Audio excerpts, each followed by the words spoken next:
and God would form man. This is the world before the world that we know. This is what Genesis picks up on. This is the world before Genesis. And then Genesis introduces another world, and it says in the book of Genesis, in the beginning God created the heaven and the earth. And the earth was without form and void, and darkness was upon the face of the deep. And the Spirit of God moved upon the face of the waters. And God said, "Let there be light," and there was light. This is the foundation from which God is moving. It's already been set. It's springboarding off of her body. I know this is deep and it's compelling to some of you, and maybe to some of you it's offensive and heretical. But these are conversations that must be had. You need to have a wide palette. If you're going to get anything out of your spiritual walk, you must have a wide palette. You can not only read one book and get the fullness of God. I can't tell you that that's true.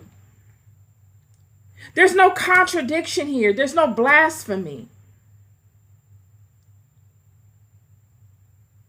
This story predates Genesis.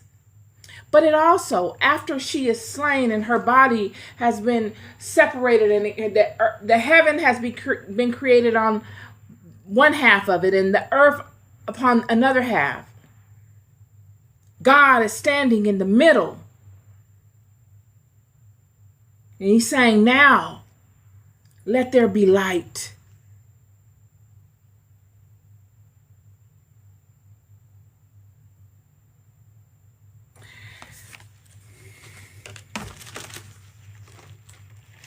Yet, it is this body that we are living upon.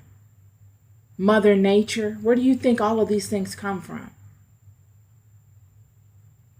God can control the forces of nature. Why? Because he controls her forces.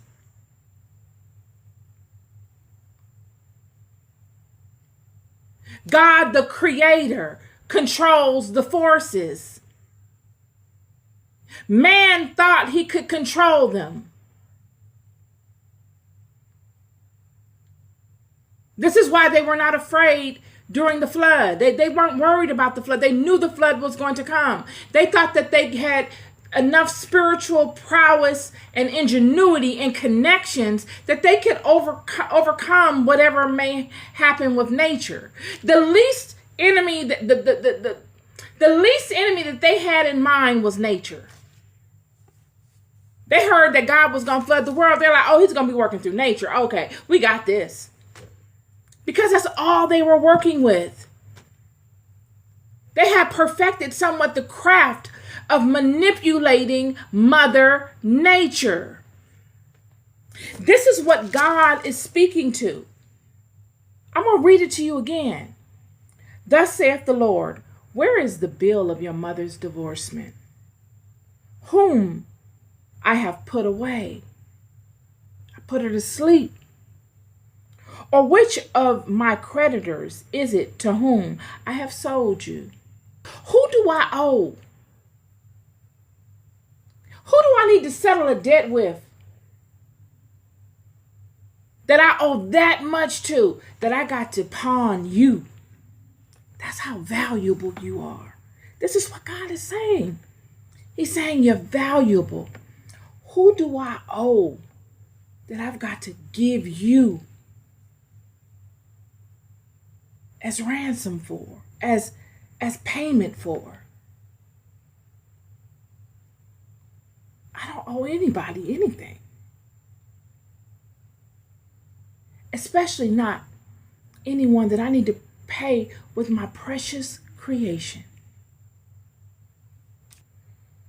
"Behold, for your iniquities, your wrongdoings, because of your wrongdoings, have ye sold yourselves." You've done your own selves in.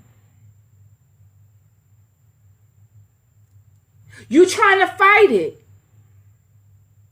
You're using nature. You're using the forces of this planet to fight it. You've boggled yourself down further into debts. It's you that's indebted, not me.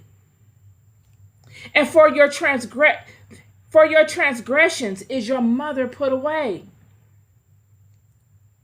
Because you were using her for nonsense.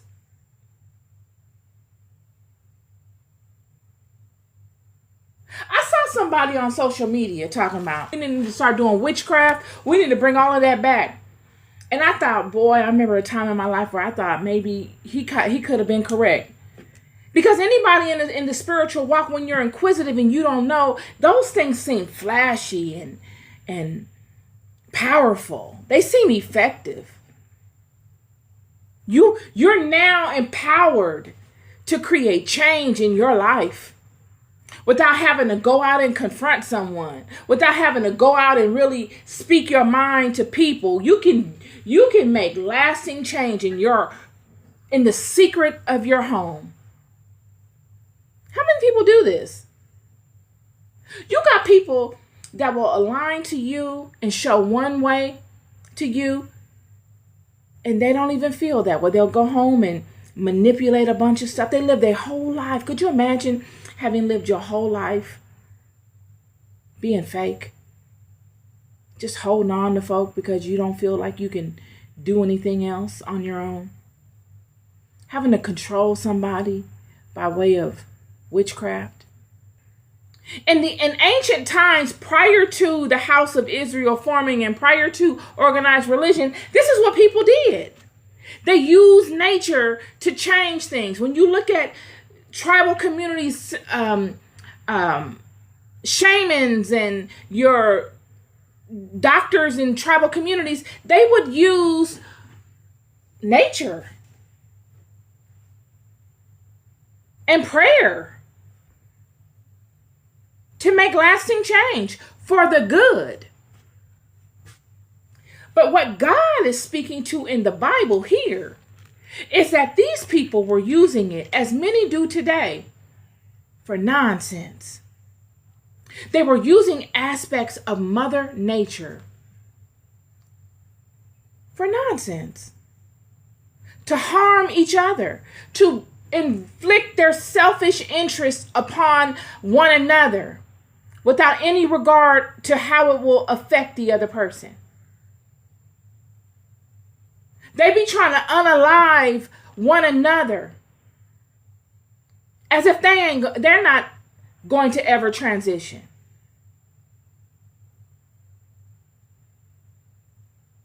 And God said, I put your mother away because of your transgressions. The power of nature, her fullness of power, we don't even know. This is what God is saying. You think you're doing something with that little stuff you're doing, and some of y'all, I'm sure, are quite talented.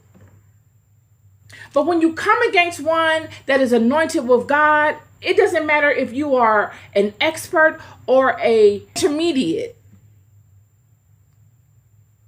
It won't be effective. Yet the intermediate in that example will have more of an advantage because they will know when to quit. Whereas the expert will continue to try. Let's try this. Let's try that. Let's go get another one. Let's get someone else. Oh, you got folks that come and volunteer. I'll try it.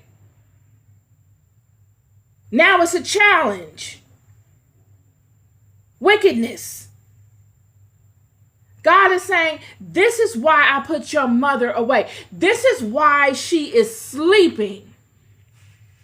Friend, the earth is sleeping, but she is waking. And I'm not sure she's going to be happy with what she sees when she wakes. And this is what we need to be concerned about. Living the life you love.